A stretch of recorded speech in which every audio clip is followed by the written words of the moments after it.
Halló, já núna er það. Já, já, góðan daginn og kæra þakki fyrir að bjóða mér hingað til ykkar. Gaman að koma hingað. Ég ætla að tala svolítið um svefnin. Ég er klínískur sálfræðingur og hef sérhæft mig í greiningu og meðhöndlun svefnvandamála. Ég er að ljúka doktorsnámi þar sem ég er að rannsaka tengsl svefnleysis og kæfisvefns og svo reki betirsvefn.is þar sem er verið að veita hugræna atferlismeðferð gegn svefnleysi í gegnum internetið. Þannig að svefnin á svolítið svona hug minn allan. Ég ætla að tala svolítið bara að byrja því að tala aðeins almennt um svefn og tala sér um langvarandi svefnleysi sem er langalgengasta svefnvandamáli sem við sjáum og þær lausnir sem að standa til boða við þeim vanda sem eru það fyrst og fremst svefnlyfin og svo hugræna atferlismeðferð og svo ætla ég að kynna fyrir ykkur úrræði betri svefns. En til þess að byrja með þá vil ég líta svo á að þetta séu þessar 3 grunnstoðir fyrir góða heilsu. Það sé í fyrsta lagi hollt og gott mataræði, reglubundin hreyfing og síðan góður svefn. Og mér finnst stundum eins og svefnin gleymist í þessu samhengi. Sem betur fer og þá erum við flest mjög meðvituð um það að við þurfum að hreyfa okkur reglulega og við þurfum að borða hollt til þess að vera við góða heilsu. En viðhorfið gagnvart svefninum hefur stundum verið svolítið einkennilegt þar sem að það að sofa lítið er stundum verið tengt svona dugnaði og atorku og við þekkjum öll sögur af frægum athafnafólki sem að þarf ekki að sofa nema 4-5 tíma á nóttu og svo framvegis og maður heyrir stundum fólk stæra sig af litlum svefni og að fólk hafi ekki tíma til að sofa svo lengi. En þetta er þessi umræða svolítið á villi götum vegna þess að svefnin er svo ofboðslega mikilvægur. Við eyðum 1/3 ævinnar þegar við erum sofandi og það er gríðarlega margt að gerast í líkamann þegar við sofum. Þetta er ofslega virkt ferli. Við erum ekki einungis að spara orku og fá þessa lífsnauðsynlegu hvíld, heldur eiga sér stað mikil vinna í líkamannum. Það er endurnýjun og enduruppbygging í frumum líkamanns. Við erum að losa út ákveðin eiturefni, það eru vaxtarhormón að myndast, þannig að það er mikil vinna í gangi þó við verðum kannski ekki endilega vör við það. Og við erum að vinna svona líka úr áreitum, hugurinn er að vinna mikið, við erum að vinna úr þeim áreitum sem við verðum fyrir á daginn og flokka þau í minni og festa minningar og annað slíkt, þannig að það er óbúslega margt að gerast. Svefnþörfin okkar, flestir þurfa að sofa 7-8 klukkustundir. Það er talað um að meðal svefnþörf fullorðinna sé 7,5 klukkustund og svona sveiflur 1 klukkustund til eða frá þessu meðaltali teljist eðlilegar. Þannig að frá 6,5 klukkustund upp í 8,5 klukkustund og það sé svona eðlilegt bil að sofa. Meðal svefn var 8 klukkustundir í kringum 1950 en hann hefur styst alveg gríðarlega mikið síðustu áratugi. Á ekki lengri tíma en þetta hefur svefntíminn styst mikið og það er margt sem kemur, margar ástæður sem koma þar til dæmis bara rafvæðingin og aukin tölvunotkun, vinnan er farin að færa sig meira út fyrir vinnustaðin, við erum komið með tölvupóst í síman og það eru öll þessi áreiti sem við erum umkringt sem að eiga svolítið að einfalda okkur lífið en eru kannski að sama skapi svolítið að ræna okkur svefninum og þar að lenda að flækja fyrir okkur lífið. Þannig við þurfum að passa upp á þetta. En svefnin er mjög nátengdur bæði líkamlegri og geðrænni heilsu og þessi mynd hún kannski virkar einföld en sambandið er samt flókið og það er oft erfitt átt að segja á orsök og afleiðingu vegna þess að við vitum það að ef við erum að glíma við einhverja langvarandi líkamlega sjúkdóma eða erum við slæma líkamlega heilsu þá hefur það mjög oft bein áhrif á svefnin okkar, þannig að við sofum verr.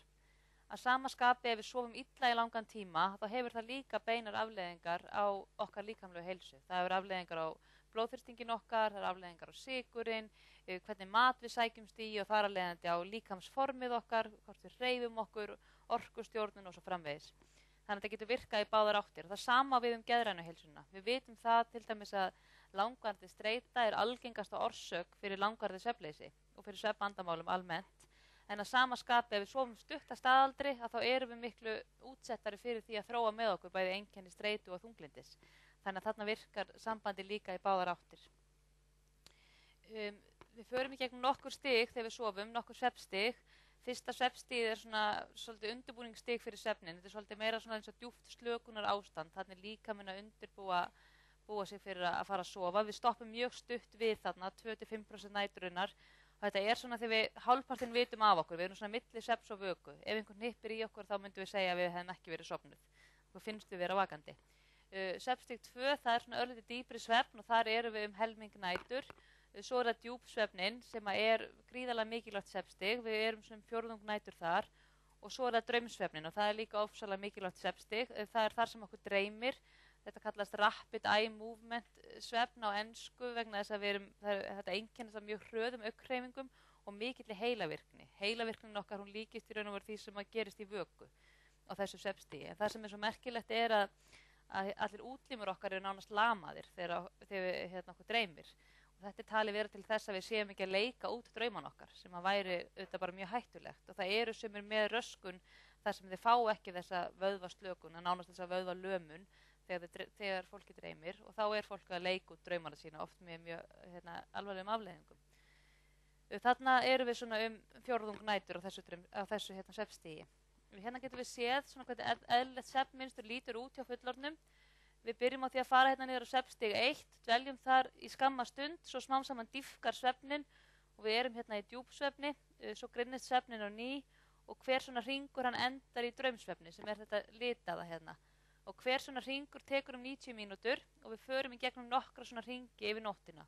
Og við sjáum hvernig hlutföll svefnstigana breytast. Að hérna fyrripart nætur að þá er djúpsvefnin ríkjandi, en síðan undir morgun að þá er að draumsvefnin sem er ríkjandi. Og þarna fyrripart nætur, svona frá miðnætti til 3, að þá eru öll kerfi líkamanns í algjöru lágmarki. Við öndum hægt, það er algjör vöðvaslökun, hjartslátturinn er hægari og blóðþrýstingurinn er í lágmarki, líkamshitinn er í lágmarki, það er allt í lágmarki hjá okkur og þarna er líkaminn í því standi að hann vill vera að sofa djúpum svefni. Þannig ef við erum vakandi á þessum tíma, að þá erum við seina bregðast við og við erum ekki svona, í okkur besta formi og þess vegna kannski verða flest slys á þessum tíma, jafnvel þó að fæstir sér á ferli. Þá er þetta mjög algengur tími að slys verði. Og ef við erum að sofa á öðrum tímum heldur á nóttinu, við til dæmis vinnum vaktavinnu, vinnum á nóttinu og sofum á daginn, að þá fáum við ekki eins mikinn djúpsvefn eins og við myndum fá ef við sofum á þessum tíma. Vegna þess að þá er líkaminn okkar vakandi og kerfin eru vakandi og við þurfum að vakna til að pissa og við verðum svöng og svo framvegis. Vegna þess að líkaminn, hann fer svo eftir þessari líkamsklukkan okkar, hún er svo innstilt inn á þetta. Það er talið að öll svefnstigin hafi sitt hlutverk og eins og ég sagði áðan að þá er svefnstig 1 svona meira svo djúpt slökunar ástand og er svolítið að undirbúa okkur fyrir svefnin. Svefnstig 2 er talið tengja svona endurheimt á líkamlegri orku. Djúpsvefnin sem er ofboðslega mikilvægur eins og ég sagði áðan að þarna erum við svona að fá þessa miklu hvíld sem við viljum fá út úr svefninum. Þetta er svona þessi endurnærandi svefn. Og ef það skortur á djúpsvefnin þá erum við þreytt þegar við vöknum. Þá er svefnin ekki endurnærandi. Það er mikil vinna sem á sér stað í djúpsvefni, þarna til dæmis myndast vaxtarhormón, þannig að þetta er ofboðslega mikilvægt svefnstig hjá börnum og úlingum að þau séu sofandi á þessum tíma þegar líkaminn er á því stigi að hann vill sofa djúpsvefni.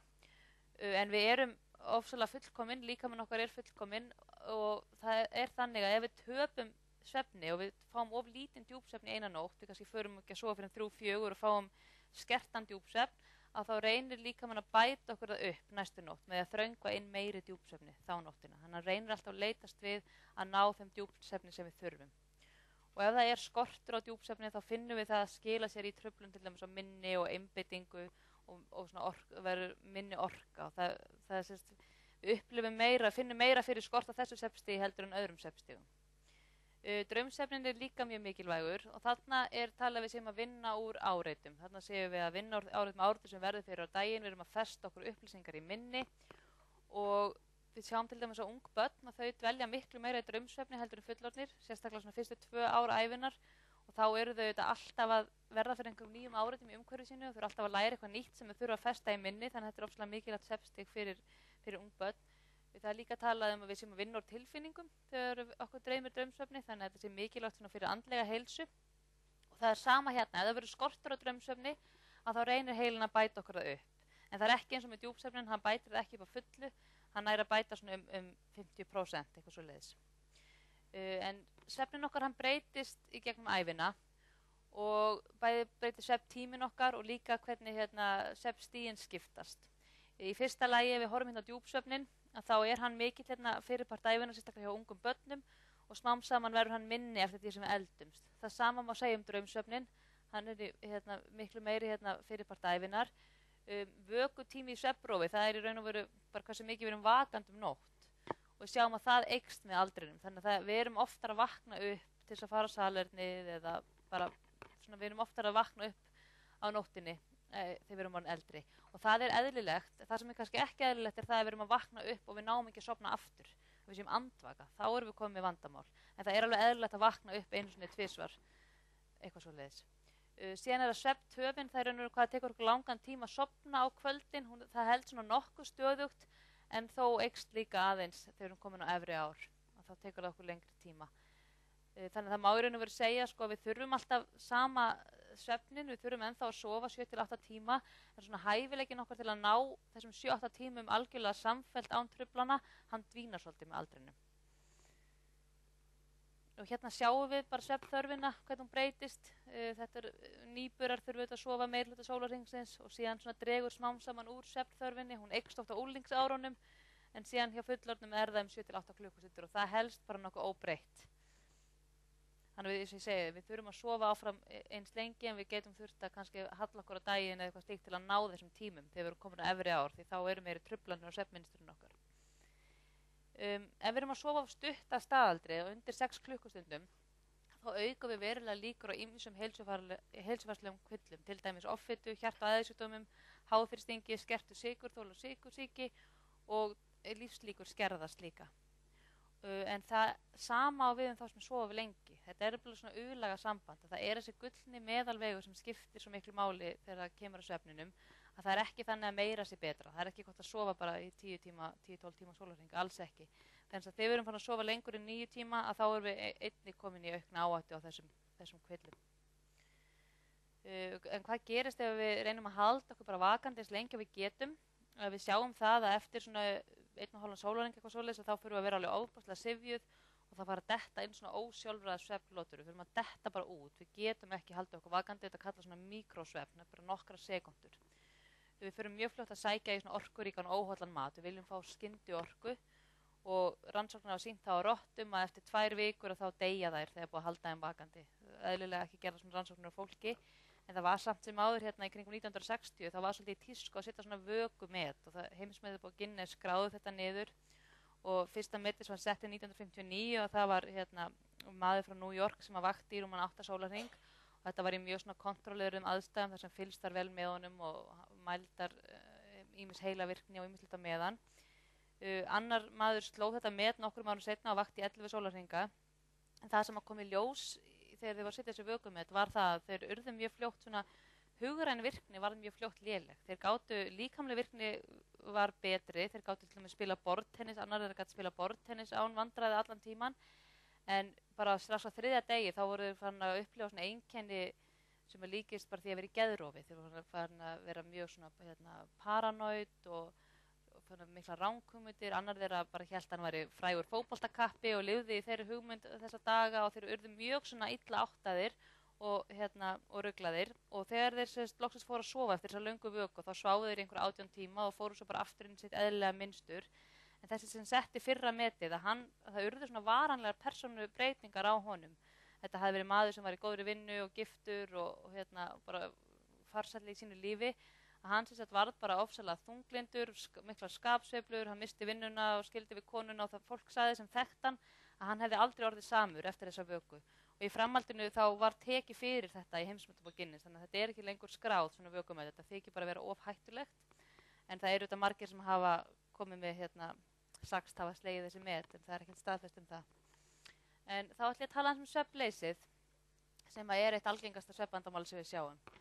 Það einkennist að því að eiga annarkvort mjög erfitt með að sofna á kvöldin, að taka sér langan tíma að sofna, eða þá að svefnin er alltaf að rofna og við erum erfitt með að sofna á ný, við erum að vakna upp og náum okkur ekki niður aftur, eða þá við sem að vakna of snemma á morgnana og náum ekki að sofna aftur. Sumir eru að vakna kannski alltaf 5-6 þegar þeir ætla að sofa til 7-8 og ná sér ekki niður á ný. En til þess að við uppfyllum greiningaskilmerki fyrir svefnleysi, að þá þarf annarkvort A eða B að vera til staðar, stundum er það bæði, þess að takja meðaltali 30 mínútur eða meira að sofna á kvöldin eða þá að vökutími á nóttu sé að meðaltali 30 mínútur eða meira.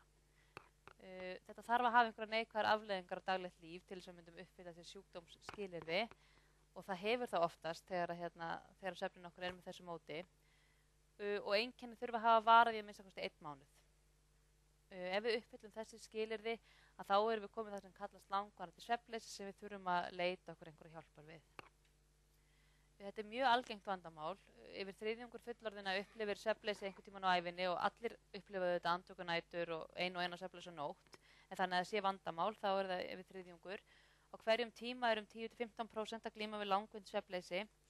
Þetta er algengara meðal kvenna og tíðni hækkar líka með aldrinum, en það fyrst og fremst vegna þess að þá eru oft komnir svona aðrir langvinnir sjúkdómar inn í myndina eða heilsubrestir sem hafa áhrif á svefnin. Þannig að ef fólk heilsuhraust á efri árum, að þá getur það alveg haldið áfram að sofa vel.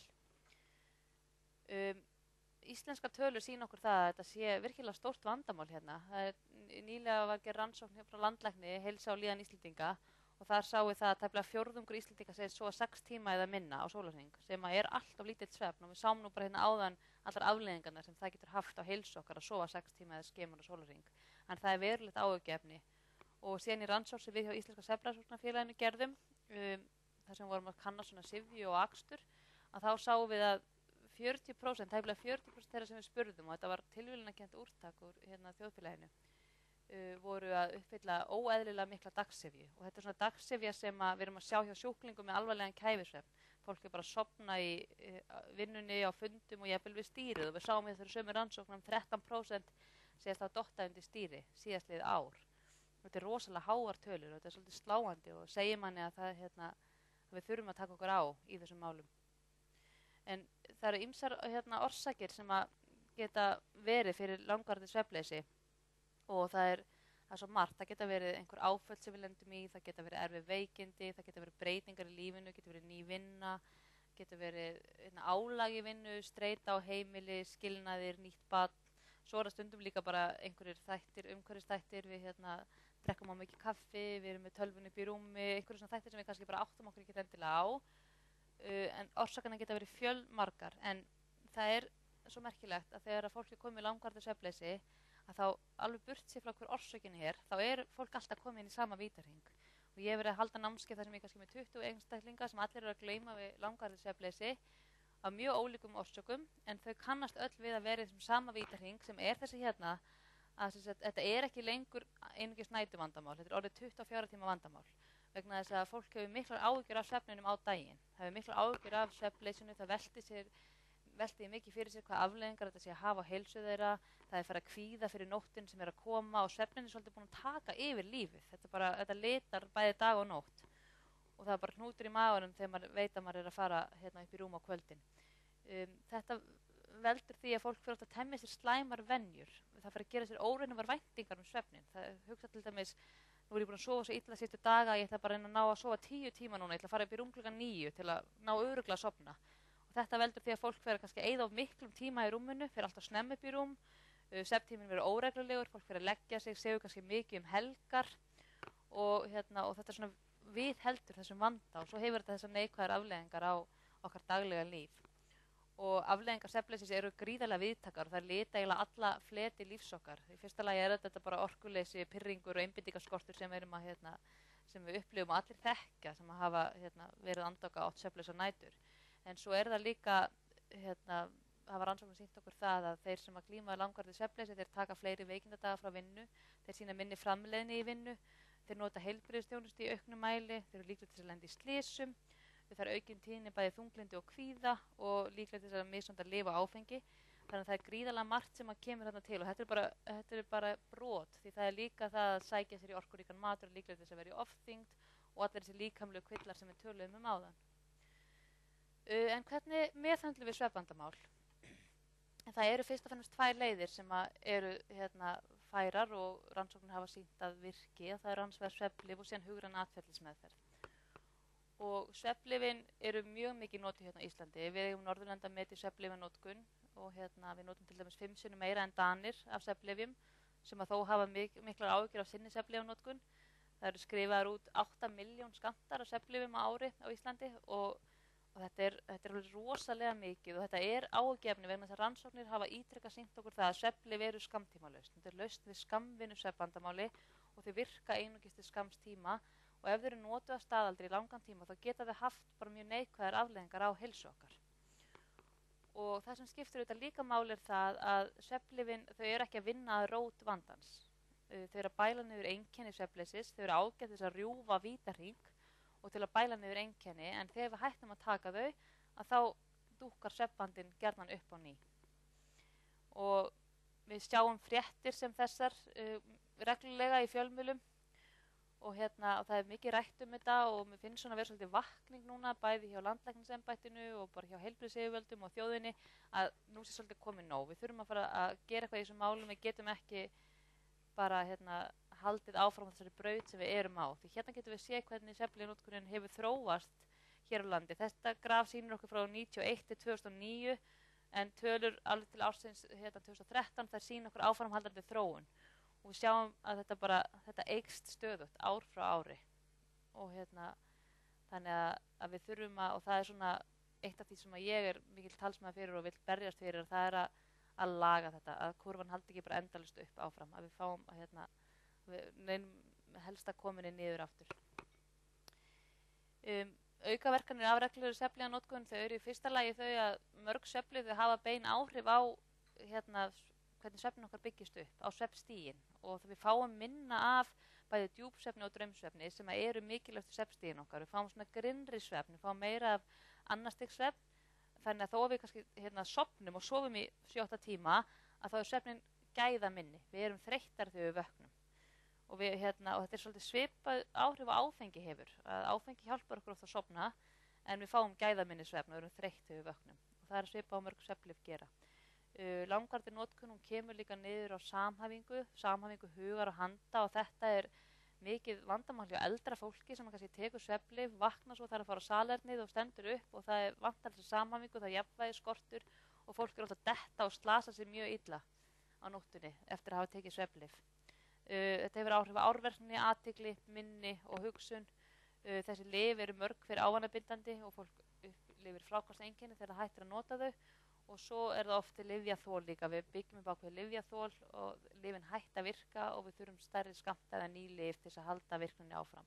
En það er mjög oft þannig að þegar ég fæ til mig fólk sem kannski búið að vera að taka sína einu svefntöflu í mörg ár eða áratugi jafnvel, að hún er löngu hætt að virka. Þetta er orðið svona lyfleysu áhrif. Að það er bara það að taka töfluna sem þetta er einhver ákveðenda róar mann að taka töfluna og það gæti þess að vera C-vítamínu eða hvað sem er því að áhrifin eru löngu farin. Þannig að það kemur fólki ofta óvart hversu auðvelt það er að trappa svefnlyfjanotkuna niður. Það er yfirleitt auðveldara heldur en fólk heldur til að byrja með. Hugræn atferlismeðferð við svefnleysi, það er sem sagt hin aðferðin sem er mikið notuð og klíniskar leiðbeiningar víðast í kringum okkur benda á að eigi alltaf að vera fyrsta úrræði við langvarandi svefnleysi. Alþjóðaheilbrigðisstofnunin hefur gefið þau tilmæli út og þetta er í raun og veru svefnlyfin eru við skammvinnum svefnvanda til að rjúfa vítahring. Hugræn atferlismeðferð er við langvarandi svefnleysi. Þetta er ólík vandamál og það eru ólíkar lausnir að þeim líka. Hér á Íslandi er hægt að fá þessa meðferð hjá sálfræðingum og stofu sem hafa sérhæft sig í hugræn atferlismeðferð. Þeir eru því miður allt of fáir. Það er hægt að fá hópmeðferð líka hjá kvíðameðferðarstöðinni og heilsustöðinni held ég. Og síðan er það meðferð í gegnum netið sem ég hef þróað á svona 2 læknum, betursvefn.is sem ég ætla að segja ykkur betur frá eftir. En hugmyndin með hugrænni atferlismeðferð er svo að þegar svefnleysi er orðið langvarandi að þá séu það hugsanir okkar og atferli sem að stýri vandanum að mestu leyti. Orsökin skiptir ekki eins miklu máli lengur. Og það er svolítið sem ég var að sýna ykkur með vítahringinn sem ég ætla að koma aðeins inn á aftur og eftir. Að það skiptir ekki máli af hverju það byrjaði. Það er oft þannig að ég kannski er að fara í erfitt próf og læri mikið dagana fyrir og missi svefn og svo fer ég í prófið og prófið gengur vel og allt það, en ég held áfram að sofa illa. Því það er eitthvað í venjónum mínum sem ég hef tilengað mér í þessu svefnvandamáli sem hefur fest í sessi og ég sit eftir með svefnvandan.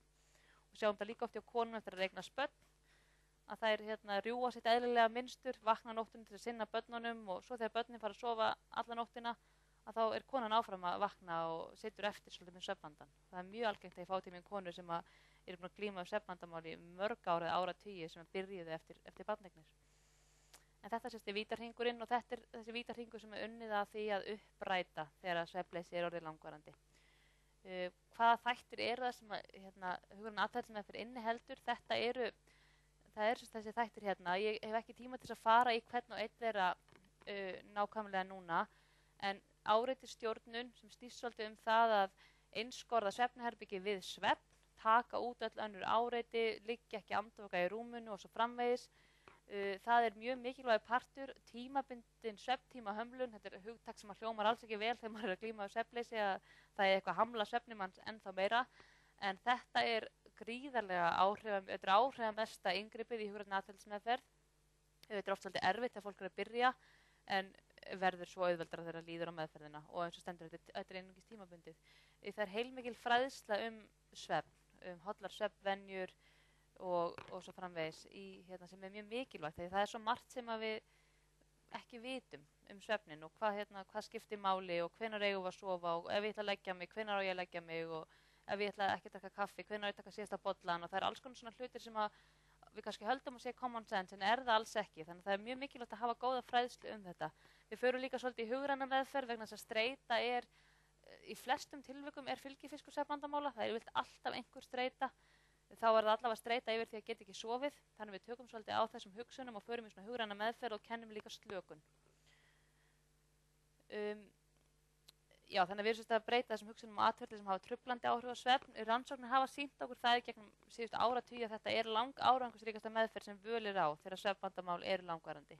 Þarna 80–90% skjólstæðinga að fá góðan svefn og áhrif meðferðinar eru langvarandi. Það er kannski það sem skiptir mestu máli að ólíkt svefnlyfjunum sem að bæla niður einkennin og svefnleysi dúkkar upp aftur þegar við hættum að taka þau. Þá erum við þarna að reyna að rétta fólki verkfæri sem það getur unnið sjálft með svefnin sinn.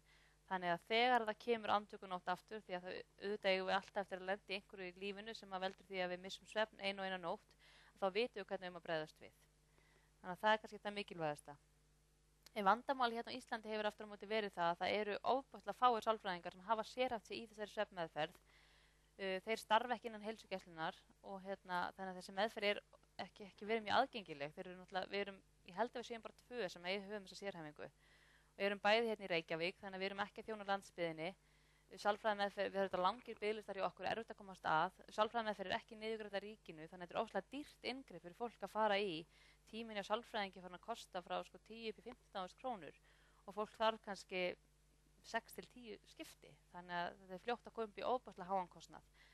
Og það hefur bara verið mikið úrræðaleysi innan heilsugæslunnar. Læknar hafa lýst yfir, þeir vita að svefnlyfjanotkunin of mikil og þetta er ekki gott en við höfum ekkert annað til að vísa í. Og það var svolítið hugmyndin að þessu verkefni Betri svefn og ég var með erindi á læknadögum núna fyrir 2 árum síðan þar sem að ég var svona viðræða þessa hugmynd en þess að ég hefði verið að sinna hugrænni atferlismeðferð frá stofunum minni lengi og mér langaði að geta einhvern veginn aukið aðgengi fólks að þessari bestu mögulegu meðferð við svefnvandamálum. Og viðræða þar þá hugmyndum að setja hann á neti vegna þess að þetta hefur verið gert í Bretlandi með góðum árangri að bjóða þessu meðferð gegnum internetið og þar í salnum voru 2 ungir læknar sem hafa einnig mikinn áhuga á forritun og annar þeirra forritari einnig þannig að ég hef verið mjög heppin einu forritandi læknarnir á landinu sem hlustuðu á mig þarna og við í kjölfarið ákváðum að setja þetta verkefni á stað og kveikjan að gera hugræna atferlismeðferð aðgengilega fyrir alla á Íslandi sama hvar þeir búa. Með því að bjóða hana gegnum interneti þá getum við bóðað hana á mun lægri kostnaði og að mörgu leyti auki þægindin fyrir notandan líka. Þarna getur hann skráð allt í tölvu, við höfum rosalega gott yfirlit yfir skráningarnar hans. Það er svolítið svoleiðis þegar fólk kemur til mín á stofuna þá sendi ég það heim með blað og blýant og biðja um að skrá svefnin sinn en ég þarf algjörlega að treysta á það að það skrái rétt og gera það hverjum degi og mæti með blaðið til mín næst því annars er meðferðin bara einskis verð. En hérna get ég fylgst með því bara nánast á hverju mynd á degi, hvort að fólk er að skrá, sendum áminningar og svo framvegis. Þannig ég hef betra yfirlit og betri stjórn og fólk getur auðvitað sinnt meðferðin á þeim tíma sem að hentar þeim best, bara heim og stofu. Það þarf ekki að taka sig frí frá vinnu til þess að mæta til sálfræðings. Það eru nokkra leiðir sem fólk kemur til okkar í meðferð, annars vegar það tilvísanir frá læknum. Við erum með inn á síðun okkar svona flipa þar sem að læknar geta vísa til okkar og fengi þá að fylgjast með sínum skjólstæðingum og fylgjast með árangri þeirra eftir að meðferð lýkur. Við erum einnig með samning við VIRK, starfsendurhæfingarsjóð, að þau greiða úrræði fyrir sína skjólstæðinga þannig að við fáum nokkuð marga þaðan. Svo eru margir vinnustaðir sem að hafa tekið hjá okkur svona hópskimun, hafa skima fyrir svefnvandamálum hjá starfsmönnum sínum og í kjölfarið boðið þeim sem áþurfa að halda meðferð. Og síðan er mikið af fólki sem kemur bara sjálft í gegnum internetið, bara fer inn á síðuna. Já. Kæfisvefn er sem sagt ástand þar sem að fólk hættir að anda endurtekið yfir nóttina í svefni. Þetta er oft offitar algengasti orsökin. Já, það er ekkert alltaf, því það er alveg 20–30% sjúklingar sem eru ekki ofþyngd og þá getur það verið stór tunga, lítil haka, það er eitthvað í byggingunni hérna í efri loftvegunum sem veldur því að lofti kemst ekki óhindrað niður í lungun og það eru oft háværar hrotur sem fylgja þessu og það verða þessi öndun og stopp og samfara því verður fall í súrefnismettun og þetta hefur mikil áhrif á allan líkamann þannig að fólk þarf að sofa með svona svefngrímu en hún er þá væntanlega með slíkt ekki sagt. Þannig að já, maður þarf að passa sig á þessari staðalmynd. Það er margir sem halda að allir kæfisvefnsjúklingar séu svona með stóra bumbu vegna þess að það er oft svona þessi miðfita sem er algeng hjá kæfisvefnsjúklingum en það geta alveg verið grannir einstaklingar sem fá kæfisvefn. Og þetta er mjög algengari á körlum. Þetta kemur yfirleitt ekki fram hjá konum fyrir en eftir tíðahvörf. Það er einhver vendandi þáttur hjá okkur fram á tíðahvörfum. En já, þegar fólk fer inn á vefsíðuna það byrjar það alltaf að taka skimpróf sem að metur vandan, fyrsta lagi hvort að viðkomandi er að glíma við langvarandi svefnleysi og hvort að meðferð á netinu henti viðkomandi eða hvort hann ætti frekar að leita sér ráða hjá sálfræðingi á stofu eða tala við sinn lækni og það þá sérstaklega eða til dæmis grunur ógreindan kæfisvefn því það fólk er oft mjög syfjaður að sofna í tíma og ótíma að þá viljum við að það sé meðhöndla fyrst áður en að fólk fer í gegnum þetta úrræði. Þannig að það er alltaf þetta skimpróf sem er svona fyrsta stoppið. Þegar fólk er svo komið inn í meðferðina þá er þetta 6 vikna hugræn atferlismeðferð. Fólk fær bara aðgang að sínu svæði, sínu netsvæði þar sem að það byrjar á því að svara spurningalistum svefn og lífstíl og heilsu. Það skráir svefnin sín á hverjum einsta degi, tekur 3 til 5 mínútur. Það er raun og bara hver það fór upp í rúm, hversu langa tíma tók að sofna, sirka, hversu oft vaknaðiru, hversu mikið varstu vakandi við nóttina og svo framvegis, þannig að það skráir svona nokkra parametra svefnin sinn. Síðan fær það í hver einstu viku fræðslu, svona meðferðatíma frá sálfræðingi sem er það bara myndband sem að glærur spilast með, þar sem ég bara farið í alla þætti hugræna atferlismeðferðar, bara einn í hverju viku og sett fyrir verkefni og síðan fær það einstaklismiða ráðgjöf út frá svörum úr spurningalistum og daglegu svefnskráningunni. Þannig að það fær verkefnalista, það fær ráðum, svefntíma, hvenær það á að fara upp í rúm og svo framvegis. Svo erum við með svona spjallborð líka sem að fólk getur talað við aðra notendur síðunar og svona deilt ráðum og fengið fróðleik hjá hvort öðru og fengið stuðning og annað. Svo erum við bjóðum upp á 6 til 12 vikna eftirfylgd. Það er alltaf 6 vikna eftirfylgd að lágmarki, þannig að lágmarksmeðferðin er 12 vikur. 6 vikna meðferð og 6 vikna eftirfylgd. En svo eru sumir sem taka lengri eftirfylgd og það er sérstaklega þeir sem eru kannski að nota mikið af svefnlyfjum og þurfa að trappa þau niður. Að við förum í það líka í meðferðinni. Já.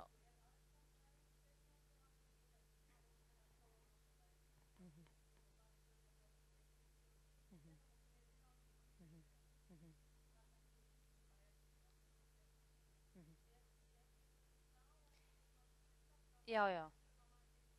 Algjörlega. Í fyrsta lagi þá förum við aldrei læra en 5 tíma í svefntíma hömlun. Það er svona lágmark en auðvitað getur fólk náttúrulega þó að fá 5 tíma sofi minna. En það er fylgst alveg með fólki. Það er verið með stúlkur sem er sálfræðingur sem sinnir öllum notendum. Hún hefur samband við alla og tékkar á þeim þegar þeir byrja í meðferðinni hvernig gengur. Fólk getur alltaf sendt post líka bara beint á mig sem er í meðferðinni. Þannig að það er alls ekki þannig að þú hafir ekki aðgang að neinum raunverulegu manneski hinum inn á línunni, alls ekki. Það eru mjög margir sem fær gegnum þetta þurfa aldrei á því að halda, svo eru aðrir sem ég er í miklum samskiptum við. Þannig að það er alltaf í boði að hafa samband við okkur beint líka. Árangurinn, núna erum við að vinna árangursrannsókn sem við ætlum að birta niðurstöðurnar í læknablaðinu í haust og erum með framhaldsnema með sálfræði sem er að vinna þetta með okkur en svona fyrstu tölurnar og fyrstu rúmlega 100 einstaklingunum sem kláruðu meðferð hjá okkur. Og það er góða að við erum að sjá að þessi meðferð á netinu fyrir þennan hóp sem þessi meðferð hentar er að sýna jafn góðan árangur og hugræn atferlismeðferð almennt á stofu á sálfræðingi eða hópmeðferð. Og hérna getum við séð til dæmis svefntöfin, það er bara hversu margar mínútur, það tekur það að sofna á kvöldin, hérna fyrir meðferð og eftir meðferð. Við sjáum hérna að meðaltali rúmlega 50 mínútur og það fer hérna í 24 mínútur eftir meðferð. Svo er það vakandi nótt og við sjáum það að það er hérna 34 mínútur eitthvað svoleiðis fyrir meðferð og það fer í 14 mínútur eitthvað slíkt eftir meðferð. Þannig að það er virkilega góður árangur. Og svo er það svefnnýtingin og það er kannski svona sá parametri sem við horfum hvað mest á. Svefnnýting er í raun og veru hlutfalli af þeim tíma sem þú ert í rúminu sem þú raunverulega sefur. Og þegar við glímum við svefnvandamál þá erum við oft í rúminu mjög lengi. Við fyrir kannski í rúminu klukkan 10 og erum í rúminu til 8 morguninn og þannig við erum kannski í rúmunu í 10-12 tíma en erum bara að sofa í 4-5. Við erum svo mikið vakandi, andvaka, bylta okkur, þannig að þá er svefnnýtingin okkar svakalega léleg. Og það talaði sér gott að vera með nýtingu svona í kringum 90%, allavega yfir 85%. Því það er auðvitað eðlilegt að taka alltaf eitthvað smá tíma að sofna, kannski vakna einu svona, fara á salerni eða eitthvað slíkt. En við sjáum hérna meðaltalið fólk sem kemur inn í meðferðina með svona 74% svefnnýtingu og eftir meðferð er það komið nálægt 90% sem er bara virkilega góður árangur. Þannig að við erum ofsalega ánægð með þessar fyrstu tölur. Svona kostir þess að bjóða upp á netinu er fyrst og fremst þetta, við getum fengið sama árangur fyrir þá sem að þessi meðferð hentar. Við getum boðið þetta á ódýrari hátt og aðgengilegri, eins og ég sagði að hann hentar vel óháð búsetu og okkar von er auðvitað að með þessu úrræði að séum við að getum við minnka þessu svefnlyfjanotkun og minnka svolítið álag á heilsugæslurnar. Að núna séum við komið að fólk geti raunverulega staðið fram fyrir þeim kosti að geta valið á milli vilji svefnlyfja eða vilji hugrana atferlismeðferð. Það hefur ekkert verið þannig. Það hefur verið svo skert aðgangi að þessari meðferð og hún hefur verið svo dýr að það hefur ekkert verið val fyrir meirihluta fólks. 12 vikna meðferð kostar 19.900 þarna inni og það er bara með eins og önnur sálfræði úrræði að þá greiða stéttarfélögin þetta niður og flest stéttarfélög, því ef þú ferð í meðferð á stofu hjá sálfræðingi það er alltaf eitthvað þak hjá stéttarfélögunum sem er kannski 20-30.000 eða eitthvað en flest stéttarfélög kofvera þennan kostnað. Þannig að það var svolítið líka hugsunin með þessu að fólk gæti fengið þetta tilbaka vegna þess að við getum alltaf bara fengið brot þegar við förum hina leiðina. Já, þá er náttúrulega engin niðurgreiðsla á þessu ennþá en við erum í viðræðum við sjúkratryggingar og það er auðvitað það sem við viljum sjá að það borgar sig fyrir heilbrigðiskerfi og fyrir þjóðina að meðhöndla svefnvandamál. Það er mjög dýrt að vera með einstaklinga með ómeðhöndlað svefnleysi. Þannig að við erum að vonast þess að þetta komist inn í kerfið og verði niðurgreitt fyrir fólk.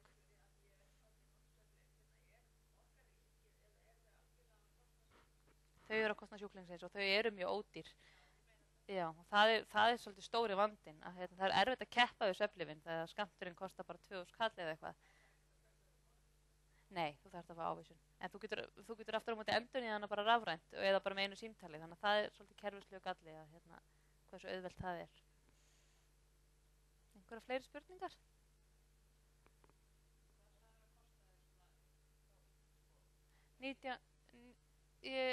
Tíminn, já, það er misjafnt eftir sálfræðingum, það er frá 10.000 tíminn hjá mér til dæmis.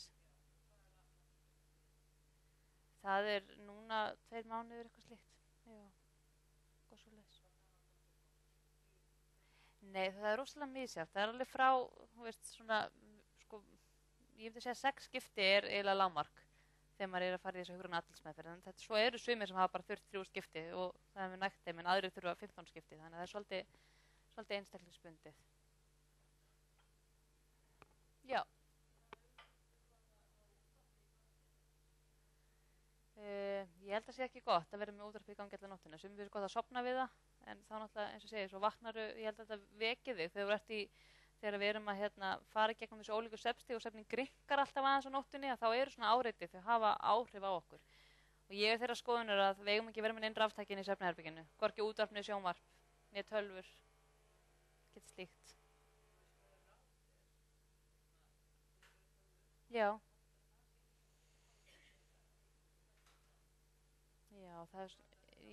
Það rannsóknir sýna það að það sé ekki gott að vera með neitt sem sendir svona rafbylgjur og annað sko. En það er ekki kannski þessi áhrif sem ég er að tala um sko að annars vegar.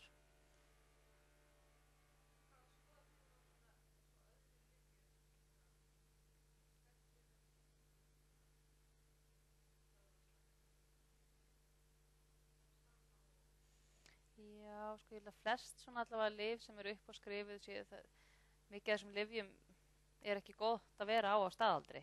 Það er þetta til alls konar náttúrulegt, það er til magnesium og alls konar hluti sem geta hjálpa manni við svefnin, en það er engin svona töfralausn. Því ef hún væri fundin að þá myndi allir vera að nota það sem að væri að glíma við svefnvandamál. Þannig ég held að við þurfum alltaf að fara svolítið varlega með lyfin, að festast ekki til langtíma á einhverjum lyfjum, sérstaklega ef það er eitthvað sem við getum gert sjálf og það er kannski það sem er sorglegt með svefnleysið að fólk kemur til læknis og kvartar yfir svefnvandamálum og fyrsta stopp sé svefnlyfin í staðan fyrir að byrja á því að skoða mynstrið, skoða svefnvenjuna, skoða lífstílinn, getum við breytt einhverju. Þetta finnst mér að vera fyrsta, er að reyna hugrana atferlismeðferð. svefnlyfin ætti ekki alltaf að vera fyrsta lausnin og ég held að það sé vandamálið. Það sé alltaf auðvelt aðgengi að þessum lyfjum.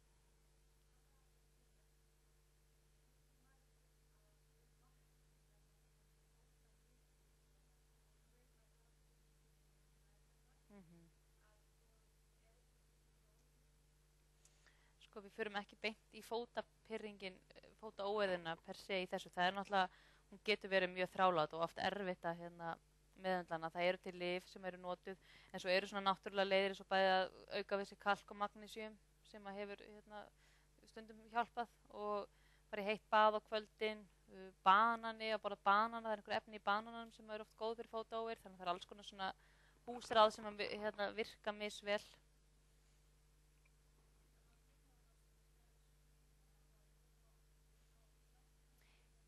Já, þá maður að fara til heimilislæknis og biðja hann að senda beiðni í svefnrannsókn sem hann sendir þá á Landspítalann. Nei, það þarf alltaf að koma beiðni frá lækni. En það er mjög mikilvægt ef mann er grunar að hafa kæfisvefn að fara í rannsókn. Þess að vera með ómeðhöndlaðan kæfisvefn er bara gríðarlega hættulegt.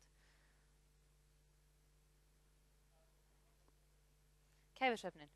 Það er sem sagt þetta að hætta að anda á nóttinni. Fólk hættir að anda endurtekið í skamma stund yfir nóttina. Allt frá 10 sekúndum og jafnvel upp í mínútu í einu og þetta er að gerast mörgu sinnum á klukkustund. Þetta er oft einkennin eru háværar hrotur.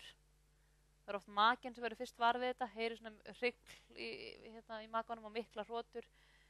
Mikil þreyta á daginn, dagsifja, geta raun og verið sofna bara yfir fréttunum eða á fundi eða bara nánast hvar og hvernig sem er. Þetta er oft svona fyrstu einkennin sem fólk finnur fyrir. En svo getur fólk líka verið einkennalaust. Við hefum oft verið lent í því upp á Landspítala að við erum að kalla inn svona heilbrigð viðmið til að nota á móti kæfisvefnsjúklingunum okkar í rannsókn. Að við lendum í vanda því við erum að greina svo mikið af þessu fólki með kæfisvefn. Þannig að ég held að algengilegan sé meira heldur en við höfum náð að greina. En eins og ég sagði á hann, þá er ofþyngd að 70–80% sjúklinga með kæfisvefn eru í ofþyngd. Ég ætla að sé ekki svona 2 til 3 mánaða bið eftir að fara í greiningu. Ég geti trúað því, eitthvað svoleiðis. Það er svolítið misjafnt eftir bara tímum árs.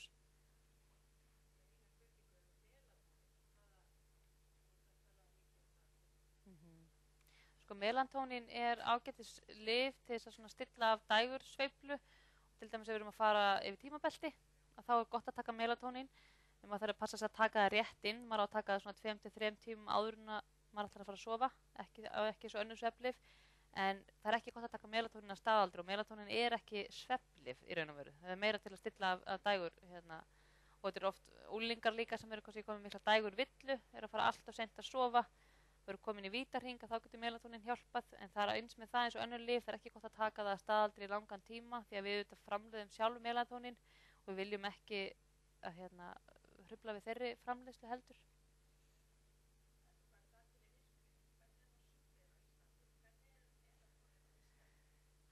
Já, það vantar alltaf góða rannsóknir á því en við erum alltaf búin að aðlagast að einhverju leyti.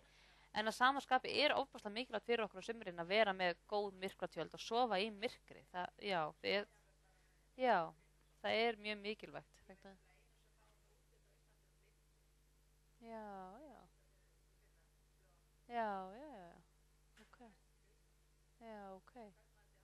Já, einmitt, nákvæmlega. Það skiptir máli, já. Og það er líka gott á kvöldin að hugsa svolítið það svona smám saman að minnka ljósmagnið. Þú veist, byrja að draga fyrir og byrja að gíra sig svolítið inn í svefnin. Og alls ekki vera með tölvuskjáin alveg þá fyrir að leggja út á koddan. Það er svo óbærslega skær birta, þessi bláa birta og það hefur mikil áhrif á melatóninni hjá okkur. Nei, það er ekki góð hugmynd.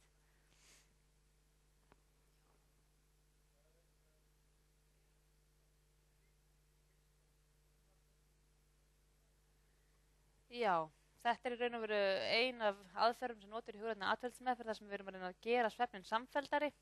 Það er oft þannig þá sem að glíma á svefnleysi að þeir eru eins og sagðan lengi í rúminu og eru að sofa marga stutta búta. Þetta er svona slitróttur svefn. Þannig að við takmörkum tíman í rúminu til að byrja með. Við setjum fólki skorður hvenær það getur farið upp í rúm og hvenær það að fara fram úr. Þannig að hefur bara ákveðin glugga og það erum að gera þess að þjappa þennan svefn saman og ná samfelldum svefni þegar það hefur náðust að þá smám saman lengjum við tíman. Svona í mjög stuttu máli. Það er svolítið erfitt að útskýra þetta í svona stuttu máli.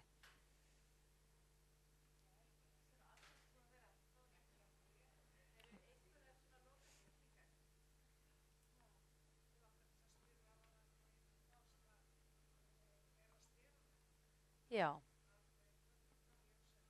Já, það truflar mjög svefn og þá náttúrulega eru kannski komið utanaðkomandi þættir sem hafa áhrif á svefnin og þá er kannski svolítið erfitt að fara inn í svona prógram en það er samt oft þannig að einmitt á meðferðinni þá truflar svefnin en þegar meðferðinni lýkur að það er oft þá sem fólk heldur áfram að glíma svefnvandamálið og mér langaði einmitt að benda ykkur á það að inn á síðun okkar betursvefn.is að þá erum við alltaf með svona blogg þar sem við bloggum ýmislegt tengt svefni og nýjasta bloggið okkar er svefn og krabbamein og tengsl og þannig ég hvet ykkur til þess að kíkja á það og svona meðhöndlun svefnleysis hjá krabbameinssjúklingum og það á að, ef það er ekki komið inn á síðun okkar þá allavega kemur það í dag. Þannig hann Gunnar læknir sem vinnur með mér, hann skrifaði mjög fína grein þetta, þannig ég hvet ykkur til að kíkja á það á eftir.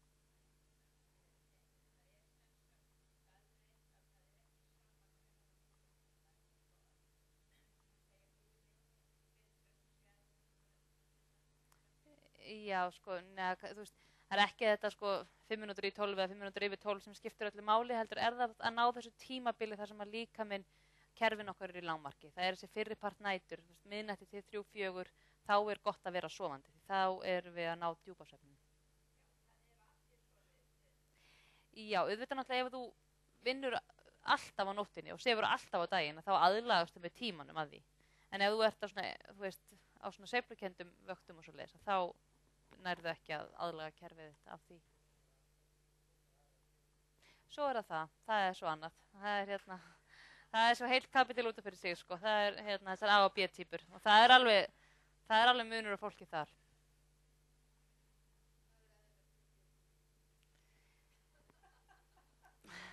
Það er fóð erfitt að segja eitthvað svona eitt, en það er alveg klárlega sumir sem að kjósa að fara síðar að sofa og vakna seinna. Og það er, þarf ekkert að vera verra heldur en hvað annað en að samfélagið okkar er svolítið sniðið að A-típunum. Það byrjar allt klukkan 8 og svona A-típunar eru þessar duglega fólki, sko, með B-típunar eru litnar hornauga því miður. Það þó þessi ekkert verra og það afkast ekki endilega minna þó þau vilji byrja að vinna 10-11 og vinna frekar lengur, sko. Já, þetta er stórt vandamál. Já.